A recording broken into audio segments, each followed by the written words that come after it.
संतपुरा और संतपुरा निवासियों को मेरा प्रणाम नमस्कार। आज हम संतपुरा जिस उद्देश्य से आए हैं वह पूर्णतः स्पष्ट है कि कांग्रेस पार्टी हाथ से हाथ जोड़ो, दिल से दिल जोड़ो और वैमनस्य मिटाने के उद्देश्य से आपके बीच में आई है। हमारे बड़े नेता राहुल गांधी जी ने कन्याकुमारी से लेकर कश्मीर तक पैदल यात्रा की, जिस बात से आप सारे परिचित हैं। एक बहुत ही बड़ा राजकुमार और सड़क पे लगातार 3,500 किलोमीटर तक पैदल चला, इसलिए कि हम सबसे जुड़ सके। उसने हर जहाँ जहाँ वो गुजरा वहाँ के लोगों से बात की, लोगों की समस्याओं को सुना, हर क्षेत्र को खुद देखा। और जहाँ आदमी सड़क पे चल के क्षेत्र को और लोगों को देखता है तो उसे उस समस्या को जल्दी आसानी से समझ में आती है। और उन्होंने ये घोषणा की कि भारत के अंदर भाई भाई से लड़ रहा है, पड़ोसी पड़ोसी से लड़ रहा है, वातावरण बहुत खराब हो रहा है।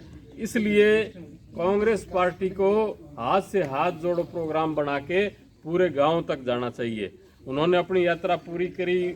फिर हमारे डोटासरा जी कांग्रेस प्रदेश कमेटी का अध्यक्ष मुख्यमंत्री अशोक जी गहलोत, इन्होंने निर्णय लिया कि सभी कांग्रेसी अपने अपने क्षेत्र के अंदर गाँव में जाएंगे। तो हम सब ने निर्णय लिया और इसी कड़ी के अंदर हम आपके गांव में आए हैं।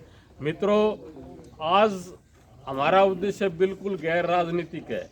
आने वाले 7-8 महीने बाद चुनाव होंगे, उसमें जो आपने निर्णय लेना है वो शर्माते, क्योंकि जनता का निर्णय सर्वमान्य होता है। लेकिन जो कांग्रेस ने काम किया है, हमारे लोकप्रिय मुख्यमंत्री माननीय अशोक गहलोत जी ने जो योजनाएं बनाई हैं, जो बजट दिया है, वो बहुत ही उल्लेखनीय है। हमसे ज़्यादा उन बातों को आप जानते हैं। उन्होंने जो सुविधाएं दी हैं उनकी जितनी तारीफ की जाए कम है। राजस्थान की बात छोड़िए, राजस्थान की बात का उदाहरण देके दूसरे राज्यों के अंदर चुनाव लड़े जा रहे हैं। लोग कहते हैं कि राजस्थान बना देंगे, क्योंकि यहाँ की सुविधाएं बहुत दी गई हैं। मतलब जो अभी बताई थी हमारे ब्लॉक अध्यक्ष सुधीर जी ने, उनके अलावा भी बहुत सी बातें हैं। जैसे हम अपने घर में बच्चियों की शादी करते हैं तो बीपीएल और गरीब परिवार की बच्चियों के लिए सरकार ने एक योजना चलाई है जिसको लगभग लोगों को पता नहीं होता। 31,000, 41,000 और 51,000 की 3 स्लैब सरकार ने दिए हैं। जो बच्चियां पढ़ी लिखी कम हैं उनको 31, 10वीं पास है उनके लिए 41, और जो ग्रेजुएट बच्चियां हैं उनको 51,000 रुपये की व्यवस्था सरकार करती है। एक साधारण फार्म है, वो शादी से 15 दिन पहले और शादी के महीने भर बाद तक आप भर सकते हैं। लेकिन इन बातों की जानकारियाँ होना आवश्यक है। अभी सुधीर जी ने जैसा बताया कि हमारे शिक्षा के क्षेत्र के अंदर, हमारे चिकित्सा के क्षेत्र के अंदर उल्लेखनीय कार्य हुए हैं।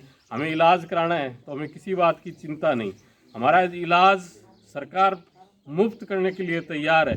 पहले जिसके कोई हारी बीमारी होती थी, बड़ी बीमारी के अंदर घर और जायदाद तक बिक जाया करते थे, लेकिन आज स्थितियां बदली है।